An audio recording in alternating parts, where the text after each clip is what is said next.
بسم اللہ الرحمن الرحیم۔ سامعین و ناظرین السلام علیکم۔ ارطغرل غازی کی قسط نمبر 8 آپ کی خدمت میں پیش ہے۔ آگے ہم بڑھتے ہیں کہ آگے کیا ہوتا ہے جب سلیمان شاہ اپنا مختصر قافلہ لے کر حلب کی سرحد پر پہنچا تو آگے کس طرح کے حالات اسے پیش آئے۔ سلیمان شاہ کا مختصر قافلہ حلب کی سرحد پر پہنچا تو العزیز کے حکم پر انہیں آگے بڑھنے سے روک دیا گیا۔ سلیمان شاہ کے استفسار کے باوجود محافظوں نے انہیں روکنے کی کوئی وجہ نہیں بتائی تھی، بلکہ اس عمل کو العزیز کا حکم قرار دیا تھا۔ یہ خیر سب کے لیے حیران کن تھی کہ العزیز نے انہیں سرزمین دینے سے انکار کر دیا تھا۔ محافظ کسی صورت انہیں حلب جانے کی اجازت نہیں دے رہے تھے۔ اس موقع پر ان سے لڑائی جھگڑا کرنا کسی طور پر مناسب نہیں تھا۔ چنانچہ سلیمان شاہ کے حکم پر قریب ہی واقع ایک کارواں سرائے میں رات گزارنے کا فیصلہ کر لیا گیا۔ منزل پر پہنچ کر واپس جانا اب ممکن نہیں تھا۔ سردار سلیمان شاہ جانتے تھے قبیلے کے باقی لوگ بھی گلداروں کے ہمراہ وہاں سے روانہ ہو چکے ہوں گے۔ کارواں سرائے پہنچ کر مشاورت سے یہ فیصلہ کیا گیا کہ دہلی دمیر حلب جائیں گے تاکہ ارطغرل اور اس کے ساتھیوں کی خبر لا سکیں۔ انہیں ارطغرل کے بتائے ہوئے پتے پر حلب کے بازار میں واقع مکتب میں پہنچنا تھا۔ اگلے روز صبح سویرے چچا دہلی دمیر اپنی منزل کی طرف روانہ ہو گئے۔ حلب شہر میں پہنچ کر انہیں کتابوں والی دکان ڈھونڈنے میں دیر نہ لگی، لیکن جس وقت وہ دکان کے مالک سے ارطغرل کے بارے میں پوچھ رہے تھے، یہ منظر دیکھ کر ان کا دل دھک سے رہ گیا کہ العزیز کے سپاہی ارطغرل کو گرفتار کر کے العزیز کے محل کی طرف لے کے جا رہے تھے۔ دکان کا مالک خود بھی یہ منظر دیکھ کر چونک گیا تھا۔ وہ دہلی دمیر چچا کو فوراً اندر لے گیا جہاں شہزادہ نعمان بھی موجود تھا۔ شہزادہ نعمان نے جب انہیں یہ بتایا کہ شہیر اور نورگل ابھی تک حلب نہیں پہنچے ہیں اور خدشہ ہے کہ انہیں صلیبیوں نے گرفتار کر لیا ہے، تو دہلی دمیر چچا کی پریشانی میں مزید اضافہ ہو گیا۔ سردار سلیمان شاہ کو اس صورتحال سے آگاہ کرنا بہت ضروری تھا، چنانچہ دہلی دمیر چچا فوراً واپس کارواں سرائے روانہ ہو گئے۔ منزل پر پہنچ کر جب دہلی دمیر چچا نے یہ خبر سلیمان شاہ اور حائمہ خاتون کو سنائی تو وہ دونوں بھی پریشان ہو گئے۔ صورتحال گمبھیر ہوتی چلی جا رہی تھی۔ حلب کے محل میں کیا سازشیں پنپ رہی تھیں اور کئی قبیلے کے ساتھ ناروا سلوک کیوں کیا جا رہا تھا، اس بارے میں معلوم کرنا بہت ضروری تھا۔ سلیمان شاہ نے اسی وقت عبد الرحمن کو گلداروں کی طرف بھیج دیا تاکہ وہ جلد از جلد حلب پہنچ سکیں۔ آسما نے یہ خبر کماندار ناصر کو پہنچا دی تھی کہ العزیز اپنی بہن لیلا کے کمرے میں موجود کسی اجنبی لڑکی سے ملنے جاتا ہے۔ وہ لڑکی شدید زخمی حالت میں لائی گئی تھی اور شاہی طبیب اس کا علاج کر رہے ہیں، البتہ لڑکی کی شناخت ابھی تک نہیں ہو سکی تھی۔ لڑکی کا باپ نعمان جو کہ ایک تاجر ہے، وہ بھی اپنی بیٹی کے پاس دیکھا جا چکا تھا۔ العزیز نے لڑکی کے باپ کو مریضہ کی صحت یابی تک اسی محل میں رہنے کی پیشکش بھی کی تھی۔ تم اپنے تعاقب سے ہوشیار رہنا، العزیز کی مصروفیات تمہارے علم میں ہونا بہت ضروری ہے۔ اب پہلے سے کہیں زیادہ ضروری ہے کہ العزیز ہماری مٹھی میں رہے۔ کماندار ناصر نے اسے سمجھایا۔ ناصر نے اسے یہ حکم بھی دے رکھا تھا کہ شہاب الدین کے خلاف گواہی دینے والے جن کا تعلق محل سے تھا انہیں قتل کروا دیا جائے۔ وہ نہیں چاہتا تھا کہ شہاب الدین کی جانب سے ان گواہوں تک رسائی حاصل کرنے کی کوشش کی جائے۔ محل سے باہر موجود گواہوں کو ٹھکانے لگانے کا کام اس نے اپنے ایک ترکمان کے ذمے لگا دیا تھا۔ کماندار ناصر سے ملاقات کے بعد آسما لیلا سلطان کے کمرے کی طرف بڑھ گئی۔ وہ کھانا پہنچانے کے بہانے وہاں کسی صورتحال کا جائزہ لینا چاہتی تھی۔ حلب کے حالات تیزی سے بگڑ رہے تھے۔ ارطغرل کے مطابق شہاب الدین کی بے گناہی ثابت کرنے کا یہی طریقہ تھا کہ قاضی کی عدالت میں جھوٹی گواہی دینے والے گواہوں تک پہنچ کر یہ معلوم کیا جا سکے کہ انہیں اس کام کے لیے کس نے مجبور کیا۔ شہاب الدین کو بھی ارطغرل کی تجویز پسند آئی تھی۔ ان کا بذات خود پناہ گاہ سے باہر جانا مناسب نہیں تھا، چنانچہ ارطغرل نے انہیں وہیں رکنے کا اشارہ کیا اور خود اپنے ساتھیوں کے ساتھ تہہ خانے سے باہر نکل گیا، لیکن وہ جس گواہ کے ٹھکانے پر پہنچتے تھے وہ مردہ حالت میں پایا جاتا تھا۔ اب ارطغرل نے خود محل میں پہنچنے کا فیصلہ کر لیا تھا۔ وہ جانتا تھا کہ ان سازشوں میں سب سے اہم کردار کماندار ناصر ادا کر رہا تھا۔ اگر وہ ناصر سے کچھ اگلوانے میں کامیاب ہو جاتا تو بہت سے مسئلے حل ہو سکتے تھے۔ ارطغرل کو محل میں پہنچانے کی ذمہ داری یاقوت کو سونپی گئی۔ یاقوت جانتا تھا کہ اس خطرناک کام میں ارطغرل کی جان بھی جا سکتی تھی، لیکن وہ حکم ماننے کا پابند تھا۔ منصوبہ تیار کرنے کے بعد ارطغرل اپنے ساتھیوں اور یاقوت کے ساتھ اس مہم پر روانہ ہو گیا، جبکہ شہاب الدین وہیں موجود رہے۔ طے یہ پایا تھا کہ ارطغرل شہاب الدین کے خلاف گواہی دینے والے ایک دکاندار کے پاس جائے گا۔ مخبر کے مطابق کماندار ناصر نے وہاں ارطغرل اور اس کے ساتھیوں کی گرفتاری کے لیے جال بچھا رکھا تھا۔ ارطغرل کو وہاں جا کر ناصر کے سپاہیوں سے الجھنا اور پھر گرفتار ہو جانا تھا۔ اسی دوران روشان بابر اور یاقوت کی ذمہ داری تھی کہ جیسے بھی ممکن ہو سکے وہ لوگ آسما کو زندہ حالت میں محل سے باہر لائیں، جو کہ اس مقدمے کی اہم ترین گواہ تھی۔ طے شدہ منصوبے پر من و ان عمل کیا گیا۔ جب ارطغرل گواہ کے ٹھکانے پر پہنچا تو کماندار ناصر کے سپاہی وہاں پہلے سے موجود تھے۔ گواہ کو اس کے پہنچنے سے قبل ہی قتل کر دیا گیا تھا۔ جیسے ہی ارطغرل وہاں پہنچا، کماندار ناصر کے سپاہیوں نے اس پر حملہ کر دیا۔ نتیجہ یہ نکلا کہ ارطغرل سے الجھنے میں چند سپاہی بھی موقع پر جانوں سے ہاتھ دھو بیٹھے۔ اس دوران کماندار ناصر بھی اپنے محافظوں کے ساتھ وہاں پہنچ گیا۔ یوں ارطغرل کو گواہ اور محافظوں کے قتل کے الزام میں گرفتار کر لیا گیا۔ جب اس کے ہاتھ اسے جکڑ کر العزیز کے دربار میں لے جایا جا رہا تھا تو چچا دلی دمیر بھی کتابوں والی دکان کے پاس اسے دیکھ کر پریشان ہو گئے تھے، لیکن ارطغرل نے انہیں خاموش رہنے کا اشارہ کر دیا تھا۔ اس دوران جب کہ ارطغرل حلب کے بازار میں دشمن کی چالوں کو ناکام بنا رہا تھا تو محل کے اندر روشان بابر اور یاقوت اپنی مہم میں کامیاب ہو چکے تھے۔ انہوں نے آسما کو بے ہوش کر کے ایک پرانے قالین میں لپیٹا اور پھر کندھوں پر اٹھا کر محل سے باہر لے آئے۔ جب وہ محل سے نکل رہے تھے تو کماندار ناصر ارطغرل کو گرفتار کر کے اندر لے جا رہا تھا۔ قالین اٹھانے والے لوگوں کو مشکوک جان کر اس نے چند لمحے کے لیے ان سے ہلکی پھلکی تفتیش بھی کی تھی، مگر اس کے وہم و گمان میں بھی نہیں تھا کہ اس پرانے قالین میں بے ہوش آسما بھی موجود تھی۔ زندان میں پہنچتے ہی ارطغرل پر تشدد شروع کر دیا گیا۔ کچھ دیر بعد ناصر بھی وہاں آ گیا اور ارطغرل سے مخاطب ہوا، بہت افسوس ہو رہا ہے مجھے ارطغرل، تم جیسے بہادر کو یوں اذیت دینا بالکل اچھا نہیں لگ رہا۔ اپنے مقصد کے لیے استعمال کرنے والے شہاب الدین نے صرف تمہیں ہی نہیں ہم سب کو دھوکہ دیا ہے، لیکن میں دیکھ رہا ہوں کہ تم اب بھی اس کے اثر میں ہو۔ شہاب الدین ان کافروں کا ساتھ ساز باز کرے گا، یہ کو سوچ بھی نہیں سکتا تھا۔ جہاں سے گمان بھی نہ تھا وہاں سے وار ہوا ہم پر۔ شکر ہے ان کی اس شرمناک حرکت سے یہ تو معلوم ہو گیا کہ صلیبی محل میں بھی پنجے گاڑ چکے ہیں۔ امید ہے کہ تم بھی جلد اپنی آنکھیں کھول لو گے اور ان کے شر سے خود کو بچا لو گے انشاءاللہ۔ میں تمہاری باتوں میں آنے والا نہیں ناصر، تم العزیز کو ہی بہلا سکتے ہو ان کہانیوں سے۔ ارطغرل شیر کی طرح دھاڑا، بڑی غلطی کر رہے ہو تم ارطغرل، خود پر رحم نہیں آتا؟ تم اپنے بابا پر ہی ترس کھاؤ۔ دشوار گزار راستے، اوپر سے غضب کی سردی، جانتے ہو کہاں ہے وہ؟ حلب کی سرحد پر پڑے ہیں۔ وہ نئی سرزمین پر آباد ہونے کے لیے العزیز کی زبان سے جاری ہونے والے ایک حکم کے منتظر ہیں۔ امیر علی قدر صرف اتنا چاہتے ہیں کہ ان کے والد کے قاتلوں سے ساز باز کرنے والا شخص جو بدقسمتی سے ان کا ماموں ہے اپنے انجام کو پہنچے۔ اگر تم اپنی غلطی مان لو اور شہاب الدین کو ہمارے حوالے کر دو تو میری درخواست پر تمہیں نئی سرزمین پر آباد ہونے کی اجازت مل جائے گی۔ کماندار ناصر نے تکبر سے کہا، غداری کے عوض ملنے والی سرزمین کئی قبیلے کے لیے وطن نہیں، صرف ایک جہنم ہوگی۔ ارطغرل کو ثابت قدم دیکھ کر کماندار ناصر نے سپاہی کو اشارہ کیا تو وہ الٹے لٹکے ہوئے ارطغرل کو ٹھنڈے پانی میں غوطے دینے لگا۔ روشان بابر اور یاقوت قالین میں لپٹی ہوئی آسما کو لے کر تہہ خانے میں پہنچ چکے تھے۔ جب انہوں نے قالین کو زمین پر رکھ کر جھٹکے سے کھولا تو چیختی چلاتی آسما سیدھی شہاب الدین کے قدموں میں جا گری۔ شہاب الدین کو سامنے دیکھ کر آسما کا چہرہ زرد پڑ گیا تھا۔ جب اسے اپنے بچاؤ کی کوئی تدبیر دکھائی نہ دی تو وہ شہاب الدین کے پاؤں پکڑ کر ان سے اپنی غلطیوں کی معافی مانگنے لگی۔ بند کرو یہ رونا دھونا، اب میری آنکھیں نقابوں کے پیچھے چھپے چہرے پہچانے لگی ہیں۔ شہاب الدین نے سخت لہجے میں کہا، اگر آپ کو لگتا ہے کہ میں غدار ہوں تو ایک لمحہ بھی نہ سوچیں اور موت کے گھاٹ اتار دیں مجھے۔ آسما روتے ہوئے بولی، نہ تمہاری اور نہ ہی میری زندگی کی ایک تنکے سے بھی بڑھ کر کوئی اہمیت ہے۔ آسما اب بولو، تمہارے علاوہ اور کون کون صلیبی موجود ہے محل میں؟ صلیبیوں نے محل پہ قبضے کے کیا کیا منصوبے کر رکھے ہیں؟ شہاب الدین نے سوال کیا۔ کیا کہوں آقا میں، کاش مجھے اسی وقت موت آ جائے تاکہ آپ کے چہرے پر شک کی پرچھائیاں دیکھنے کا گناہ تو نہ کر سکیں یہ آنکھیں۔ آسما بلک بلک کر رو رہی تھی۔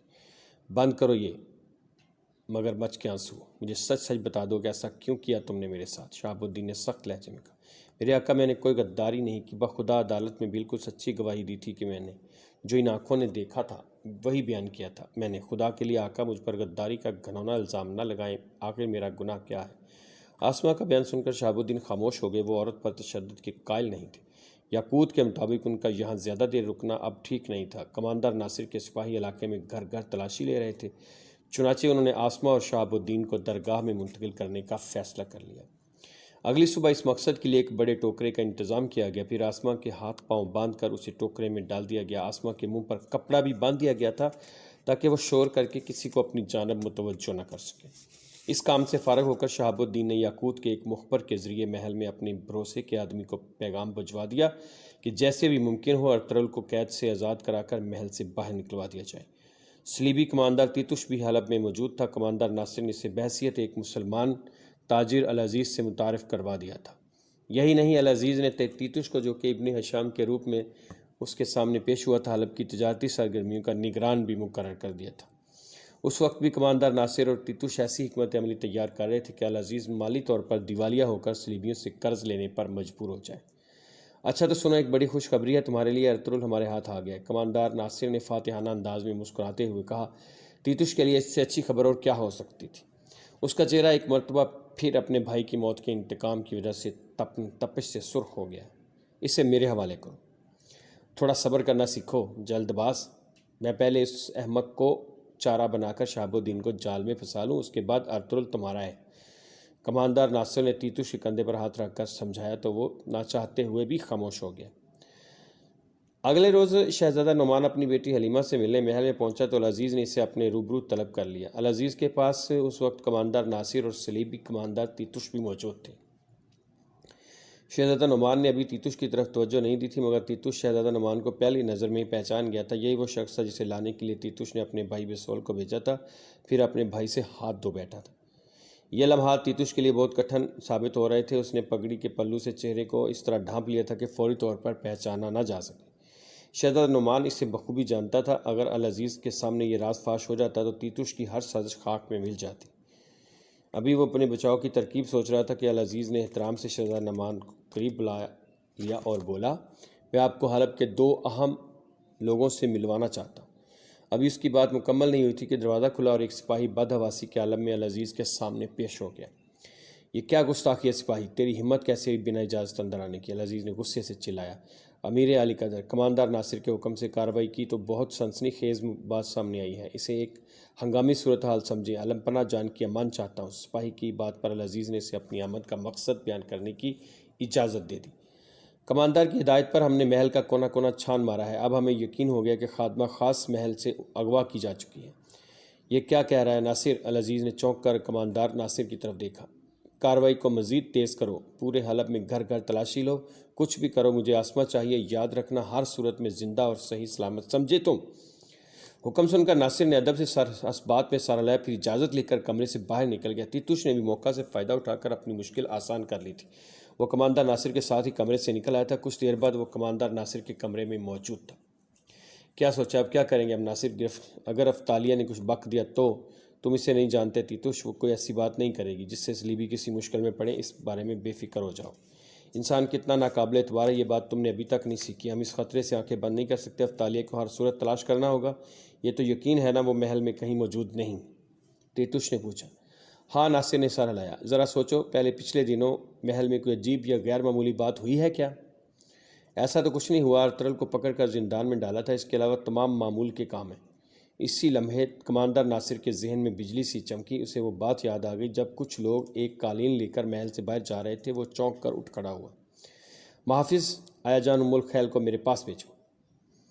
جیسے ہی آیا جان کمرے میں داخل ہوئیں، تیتوش اٹھ کر کمرے سے باہر چلا گیا۔ جب ناصر نے ام الخیر آیا جان سے اس قالین کے بارے میں دریافت کیا تو انہوں نے لاعلمی کا اظہار کر دیا۔ ام الخیر کو یہ بات بالکل پسند نہیں آئی تھی کہ کماندار ناصر نے تفتیش کے لیے طلب کر لیا تھا۔ چنانچہ کماندار ناصر نے ان سے معذرت کی اور پھر احترام سے واپس بھیج دیا، لیکن وہ پراسرار قالین اس کے ذہن میں اٹک کر رہ گیا۔ سردار سلیمان شاہ کا پیغام ملتے ہی گلداروں نے اپنی رفتار بڑھا دی اور بلا تاخیر حلب پہنچ گیا۔ جب وہ کاروان سرائے میں پہنچا تو اپنے والد کو صحت یاب دیکھ کر اس کی خوشی قابل دید تھی۔ سردار سلیمان شاہ نے بیٹے کا استقبال گرم جوشی سے کیا، پھر سینے سے لگا لیا۔ کردوگلو بھی گلداروں کے ساتھ ہی آ گیا تھا۔ اس وقت بھی اپنی وفاداری خدمات کا ڈھنڈورا پیٹتا دکھائی دے رہا تھا۔ عبد الرحمن سے صورتحال معلوم ہو چکی ہے، اب ہم کیا کریں گے میرے آقا؟ آپ کے ذہن میں کیا آ رہا ہے؟ اس نے ارطغرل کی گرفتاری کی طرف اشارہ کیا۔ پلسرات پر کھڑے ہیں ہم گردوگلوں، کسی مصیبت میں پھنسے بغیر جان لیے بغیر یہ مسئلہ حل کرنا ہے۔ میرا بھائی کیسی اذیتیں سہ رہا ہوگا۔ گلداروں کے لہجے میں کرب تھا۔ وہی سلیبی ہیں اس سازش کے پیچھے، سلیمان شاہ نے کہا۔ اچھا میری بات اب غور سے سنو، کل ہم ہر صورت حلب جائیں گے، وہاں سے یا تو سرزمین لے کر لوٹیں گے یا اپنی جانیں بھی قربان کر دیں گے، اور کوئی راستہ نہیں۔ اور ارطغرل، گلداروں نے پوچھا، معلوم کریں کہ اس پر کیا الزام ہے، جو پتہ چلے گا اس کے مطابق کارروائی کریں گے۔ گلداروں، تم یہاں سے واپس قبیلے کے پڑاؤ چلے جانا، وہاں کے معاملات سنبھالنا اور ساتھ ساتھ انہیں جنگ کے لیے تیار رہنے کی بھی ہدایت کرنا۔ پھر وہ چچا دہلی دمیر کی طرف متوجہ ہوئے۔ دہلی دمیر بڑی تعداد میں ہتھیار بنائے ہوں گے، ہمیں کچھ بھی ہو سکتا ہے۔ آپ بے فکر رہیں میرے آقا، دہلی دمیر نے پرجوش لہجے میں کہا، جبکہ یہ سن کر گردوگلوں کے چہرے پر ہوائیاں اڑنے لگی تھیں۔ ارطغرل پر تشدد جاری تھا، اسے ایک شکنجے میں جکڑ کر پانی میں غوطے دیے جا رہے تھے کہ شہاب الدین کے وفادار سپاہی نے قید خانے میں پہنچ کر باقی سپاہیوں کو کھانے کے لیے باہر بھیج دیا، اور موقع ملتے ہی ارطغرل کو شکنجے سے آزاد کرانے میں کامیاب ہو گیا۔ اس مقصد کے لیے اس نے اپنے ہی ایک سپاہی کو موت کے گھاٹ بھی اتار دیا تھا۔ آپ جلدی سے سپاہی کی وردی پہن لیں، ہمیں فوراً یہاں سے نکلنا ہوگا۔ اس نے ارطغرل سے کچھ کہا۔ کچھ دیر بعد ارطغرل اس سپاہی کے ساتھ زندان سے باہر آ گیا۔ اسی دوران کماندار ناصر بھی وہاں پہنچ گیا۔ جب اس نے زندان کو خالی دیکھا تو غصے سے آگ میں بگولا ہو گیا اور سپاہیوں کو ہر طرف پھیل کر ارطغرل کو ڈھونڈنے کا حکم دے دیا۔ اس نے اپنے سپاہیوں کو سختی سے ہدایت کی تھی کہ ارطغرل کے فرار کی خبر کسی صورت العزیز تک نہیں پہنچنی چاہیے۔ ادھر ارطغرل اس سپاہی کے ساتھ آگے آگے بڑھتا جا رہا تھا۔ بس میری حد یہیں تک ہے محترم، آپ اس طرف چلے جائیں، سیدھا ناصر کے کمرے کی طرف نکلیں گے، بہت خطرناک آگ میں کود پڑے ہیں، خدا آپ کی حفاظت کرے۔ ایک راہداری میں پہنچ کر ارطغرل کو آزاد کرنے والے سپاہی نے اپنی بے بسی کا اظہار کیا، وہ مزید مدد کرنے سے قاصر تھا۔ یاقوت نے صحیح کہا تھا، تم واقعی دلیر آدمی ہو۔ ارطغرل نے اس کی تعریف کرتے ہوئے شکریہ ادا کیا اور آگے بڑھ گیا۔ ابھی وہ چند قدم آگے بڑھا تھا کہ سامنے سے آنے والے دو سپاہیوں نے حملہ کر دیا۔ ارطغرل نے مہارت سے اس کا حملہ روکا اور پھر بنا وقت ضائع کیے دونوں کو موت کے گھاٹ اتار دیا۔ ان سے فارغ ہونے کے بعد جلد ہی وہ ناصر کے کمرے میں موجود تھا۔ وہاں پہنچے چند لمحے گزرے تھے کہ ناصر بھی اپنے نکمے سپاہیوں کو کوستا ہوا اندر آ گیا۔ ارطغرل اس کی آواز سنتے ہی ستون میں اوٹ میں ہو گیا تھا۔ ناصر بے چینی سے کمرے میں ٹہل رہا تھا کہ موقع پاتے ہی ارطغرل اوٹ سے باہر آ گیا اور پلک جھپکتے میں ناصر کے گلے پر تلوار رکھ دی۔ کیا چاہتے ہو تم ارطغرل؟ وہ ارطغرل کو دیکھ کر بوکھلا گیا۔ تمہاری اصلیت حلب کے لوگوں کو بتانا چاہتا ہوں۔ ارطغرل نے تلوار کا دباؤ گلے پر بڑھا دیا۔ پھر تو تمہیں مجھے مار ڈالنا ہوگا۔ جیتے جی میں تمہیں کچھ نہیں بتاؤں گا، ناصر نے جواب دیا۔ تو کیا خود کو تڑپ تڑپ کر جان دیتے دیکھ سکو گے تم؟ اتنے بہادر نہیں ہو تم ناصر، گیدڑوں میں اتنی ہمت نہیں ہوا کرتی، تمہارا چہرہ کفن کی طرح سفید پڑا ہوا ہے۔ ارطغرل نے اس کی آنکھوں میں جھانکتے ہوئے کہا، تمہیں ذرہ برابر بھی اندازہ نہیں کہ تم نے کتنی بڑی طاقت سے ٹکر لی ہے ارطغرل، سلیبی تمہارا اور تمہارے قبیلے کا نام و نشان مٹا دیں گے۔ مارنا چاہتے ہو تو مار دو مجھے، ذرا خوف نہیں مجھے۔ ناصر کی آواز میں کپکپاہٹ تھی۔ میرے تعاقب میں تم نے اپنے بہترین سپاہی بھیجے تھے جو کبھی واپس تمہارے پاس نہیں آئے، مجھے تو ان کی تعداد بھی یاد نہیں، وہ سب میرے نزدیک خالص زدہ کتوں سے زیادہ اہمیت نہیں رکھتے، تم بھی انہی میں سے ایک ہو۔ جہاں اتنے مار دیے وہاں ایک اور صحیح، مجھے کوئی فرق نہیں پڑتا۔ ارطغرل نے اس کی گردن کاٹنے ہوا تھا کہ ناصر نے نئی چال چل دی۔ اگر میرا بال بھی بیکا ہوا تو جس کی خاطر تم نے اتنی اذیتیں سہی ہیں وہ شہزادی حلیمہ اپنی جان سے ہاتھ دھو بیٹھے۔ تم کہنا کیا چاہتے ہو؟ ارطغرل چونکا۔ کیا تم ہمیں بیوقوف سمجھتے ہو؟ ارطغرل، ہر بات پر نظر ہے ہماری، اگر مجھے کچھ بھی ہوا تو شہزادہ نعمان، حلیمہ سلطان، اس کا بھائی شہزادہ شہیر اور تمہارا ساتھی نور گل سب اپنی جان سے جائیں گے۔ میں نے سب کچھ بہت پہلے ہی سوچ رکھا تھا۔ کماندار تیتوش کا تیر تو حلیمہ سلطان کی جان نہ لے سکا، مگر میرے پاس بے شمار آدمی ہیں محل میں یہ کام کرنے کے لیے۔ یہ سن کر ارطغرل نے گہری سانس لیتے ہوئے تلوار پیچھے کر لی۔ کیا ہوا ارطغرل؟ ہاتھ کانپنے لگے ہیں کیا میری گردن کاٹتے ہوئے؟ مرد بنو، خوفزدہ کیوں ہو گئے؟ مارو نا، مار ڈالو مجھے نا۔ پہلے ایک ایک کر کے میں تمہارے وفاداروں کو مار ڈالوں گا، پھر قسم کھاتا ہوں کہ تمہیں اپنے ہاتھ سے قتل کروں گا۔ ارطغرل کی بات مکمل نہیں ہوئی تھی، کماندار ناصر کے دو سپاہی اندر آ گئے۔ جیسے ہی انہوں نے ناصر کو مشکل میں دیکھا وہ ارطغرل پر حملہ آور ہو گئے۔ ارطغرل بھی چوکس تھا، اس نے چند لمحوں میں ان دونوں کو موت کے گھاٹ اتار دیا۔ ناصر کو وہیں چھوڑ کر ارطغرل کمرے سے باہر آیا تو دور سے آنے والے سپاہی اس کے تعاقب میں دوڑ پڑے۔ ارطغرل تیزی سے آگے بڑھا اور پھر ایک راہداری میں مڑتے ہی سامنے دکھائی دینے والے کمرے کی طرف لپکا، لیکن اس لمحے وہ دیکھ چکا تھا کہ ایک جوان لڑکی اسے چھپتا دیکھ چکی تھی۔ چند لمحے میں تعاقب کرنے والے سپاہی بھی وہاں پہنچ گئے تو لڑکی نے چلا کر محافظوں کی توجہ دوسرے راستے کی طرف مبذول کر دی اور وہ سب اسی طرف نکل گئے۔ ان کے جاتے ہی لڑکی آگے بڑھی اور ارطغرل کو کمرے سے نکال کر اپنے ساتھ ایک محفوظ مقام پر لے گئی۔ یہاں آپ بالکل محفوظ ہیں، اسی جگہ کا علم کسی کو نہیں ہے۔ آپ کون ہیں؟ ارطغرل نے پوچھا تو لڑکی دھیرے سے مسکراتے بولی، میں لیلی ہوں، آپ نے جس شخص کی جان بچائی میں ان کی بھانجی ہوں، وزیر اعظم شہاب الدین میرے ماموں ہیں۔ لڑکی نے اپنا تعارف کروایا۔ یعنی العزیز کی بہن ہے آپ۔ جانتی ہوں میرے ماموں کو بھائی کے چنگل سے کس طرح بچایا آپ نے، جان پر کھیل کر انہیں نکال لے گئے آپ۔ دشمن نہیں ہوں میں آپ کی۔ اس نے العزیز کے ذکر کو نظر انداز کر دیا تھا۔ حلب میں کون دوست ہے کون دشمن کچھ پتہ نہیں چلتا۔ اس شہر کو اگر کوئی شخص صلیبیوں سے بچا سکتا ہے تو وہ صرف میرے ماموں جان ہیں۔ اسی وجہ سے میں نے آپ کی مدد کی۔ ماموں جان کا دوست میرا بھی دوست ہے۔ ایسا تو نہیں کہ دوست کے روپ میں دشمن نکلیں آپ بھی، ہرگز نہیں۔ آج رات یہیں گزاریں، صبح ہوتے ہی آپ کو یہاں سے نکال دوں گی۔ لیلا نے روشن دیا اس کی طرف بڑھا دیا۔ ظاہر ہے وہ کوئی اور کچھ چارہ بھی نہیں۔ ارطغرل نے جواب دیا اور لیلا خاموشی سے واپس چلے گئی۔ کچھ دیر بعد دوبارہ آئی تو اس کے پاس کچھ چیزیں تھیں۔ کچھ کھا لیجیے گا، جنگ میں طاقت بحال رہنا ضرور لازمی ہے۔ ساتھ ہی آپ کے لیے لباس بھی لے آئی ہوں، یہی پہن کر صبح آپ کو یہاں سے نکلنا ہوگا۔ میرے لیے خود کو مزید خطروں میں نہ ڈالیں۔ ارطغرل نے اس کا شکریہ ادا کیا۔ میں تو صرف یہ چاہتی ہوں کہ ماموں جان جس طرح پہلے وزیر اعظم تھے پھر سے ہو جائیں۔ ابھی ہر طرف سخت پہرا ہے، صبح تک اس پر گزارا کریں، میں آپ کو محل سے نکالنے کی کوئی تدبیر کرتی ہوں۔ اصل مسئلہ محل سے نکلنا نہیں ہے، ناصر ہے۔ تمام سازشوں کا تانا بانا اسی نے بنا ہے۔ ارطغرل نے لیلا سلطان کو محل میں اپنی موجودگی کے مقصد سے آگاہ کیا تو اس کا منہ حیرت سے کھلا رہ گیا۔ جب تو دعا کرے تو اپنی کوٹری میں جا کر دروازے کا پردہ گرا دے اور خدا کی نظر سے جو پوشیدہ ہے دعا کر، تب تیرا خدا جو پوشیدگی میں دیکھتا ہے تجھے اجر دے گا۔ اور تو بت پرستوں کی طرح رٹے رٹائے جملے نہ دہرایا کر۔ وہ لوگ یہ سمجھتے ہیں کہ بہت بولنے کے باعث ان کی دعائیں سنی جائیں گی۔ تو ان کی مانند مت بن، کیونکہ تیرا رب تیرے مانگنے سے پہلے ہی تیری تمام حاجتوں سے واقف ہے۔ تو یہ دعا کیا کر کہ اے میرے رب میرے عیبوں کا نام بلند کر دے۔ ایزادورا نے دعا مکمل کر کے سلیب کا نشان بنایا اور شہیر کی جانب دیکھا۔ ان دنوں شہیر اسی کے زیر نگرانی تھا۔ وہ دھیرے دھیرے اسے عیسائیت کی طرف راغب کر رہی تھی۔ یہ ذمہ داری استاد اعظم اور کارڈینل تھامس نے اسے سونپی تھی۔ دعا کے بعد دونوں سونے کے لیے اپنے اپنے بستر پر پہنچ گئے۔ جب ایزادورا سو گئی تو شہیر اٹھ کر اپنے بستر پر بیٹھ گیا اور پھر دعا کے لیے ہاتھ اٹھا کر سورہ فلق کی تلاوت کرنے لگا۔ دعا پڑھ کر اس نے ہاتھ چہرے پر پھیرے اور سونے کے لیے لیٹ گیا۔ رات کے پچھلے پہر جب قلعے کے باسی سو رہے تھے، عارفین پادری کے بھیس میں اپنے کمرے سے نکلا اور زندان میں پہنچ گیا۔ وہاں چند پہرے دار بھی موجود تھے جو نورگل کی نگرانی کر رہے تھے۔ عارفین نے وہاں موجود پہرے داروں کو اپنی جانب متوجہ کر کے مشروب پیش کیا اور بولا، یہ لو میرے بچوں، خداوند کے نام کا جام پیو۔ تمہارا یہ مقدس فریضہ یقیناً تمہیں جنت کا حقدار بنائے گا۔ شیطان کی پیروکار اس روح کو خداوند یسوع مسیح کے راستے پر لانا لازم ہے۔ عارفین نے پہیے پر بندھے ہوئے نورگل کی طرف اشارہ کرتے ہوئے کہا اور چھاگل سے گلاسوں میں مزید مشروب ونڈیلتے ہوئے محافظوں سے مخاطب ہوا، لو میرے بچوں، جاؤ یہ مقدس مشروب اپنے بھائیوں کو بھی دو تاکہ وہ بھی ثواب سے محروم نہ رہیں۔ سپاہی گلاس تھامے اور دوسرے سپاہیوں کی طرف چل دیا جو کچھ فاصلے پر کھڑے تھے۔ اس کے جاتے عارفین نورگل کے قریب آ گیا۔ میرے شیرجوان کیسے ہو نورگل، یہ لو پانی پیو۔ اس نے پانی سے بھری شاگل نورگل کے خشک ہونٹوں سے لگائی تو پیاسا نورگل گٹاگٹ پانی پینے لگا۔ بس بہت جلد تمہیں یہاں سے نکال لے جاؤں گا، تھوڑا صبر اور پھر تم آزاد ہو گئے، یہ وعدہ ہے تم سے۔ اس نے نورگل کا حوصلہ بڑھایا۔ اللہ جانتا ہے ان جیسے شفاق لوگ نہیں دیکھے میں نے۔ نورگل نے اس کی طرف دیکھ کر کہا، شہیر کو اور تمہیں صحیح سلامت نکال لے جاؤں گا یہاں سے انشاءاللہ۔ عارفین پرعزم تھا، اللہ کرے، لیکن اگر میں شہید ہو جاؤں تو قبیلے جا کر انہیں بتانا کہ میں نے کتنا ظلم سہا ہے، اور میری منگیتر شہینہ سے کہنا کہ نورگل ایک پل کو بھی تمہیں نہیں بھولا۔ اتنا خوفناک تشدد ہوا مگر تمہاری یاد ہر پل میں رہی۔ شاہینہ کو یقین دلانا کہ میں اس سے بہت محبت کرتا ہوں۔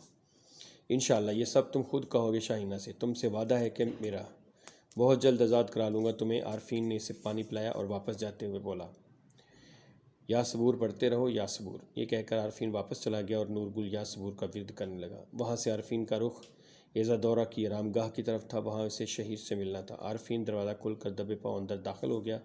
ایزادورا اور شہیر گہری نیند سو رہے تھے۔ اس نے احتیاط سے شہیر کو جگا کر خاموش رہنے کا اشارہ کیا اور اس کا ہاتھ تھام کر کمرے سے باہر لے آیا۔ شہیر، غور سے سنو، تمہیں ایک بہت اہم کام کرنا ہے۔ کیسا کام؟ شہیر چونکا۔ تمہیں مارکوس سے زندان کی چابی حاصل کرنی ہے، کسی بھی طرح۔ عارفین اسے سمجھا رہا تھا جبکہ دروازے کی اوٹ میں کھڑی ایزادورا بھی ان کی باتیں سن رہی تھی۔ اگلے روز جب استاد اعظم قلعے میں ایک عبادت کے دوران دعا کروا رہے تھے تو ایزادورا بھی شہیر کے ساتھ اس دعائیہ تقریب میں موجود تھی۔ اس وقت شہیر مارکوس کے ساتھ کھڑا تھا۔ جیسے ہی سب لوگ عبادت میں مصروف ہوئے، شہیر نے مطلوبہ مہارت کے ساتھ چابی مارکوس کے لباس سے علیحدہ کر کے اپنے قبضے میں کر لی۔ ایزادورا جو کہ بظاہر دعا میں شریک تھی، شہیر کی اس کارروائی کو دیکھ لینے کے باوجود خاموش رہی تھی۔ اس کام سے فارغ ہو کر ایزادورا نے شہیر کو کمرے میں چھوڑا اور خود اس صحن میں پہنچ گئی جہاں نورگل پہیے سے باندھ کر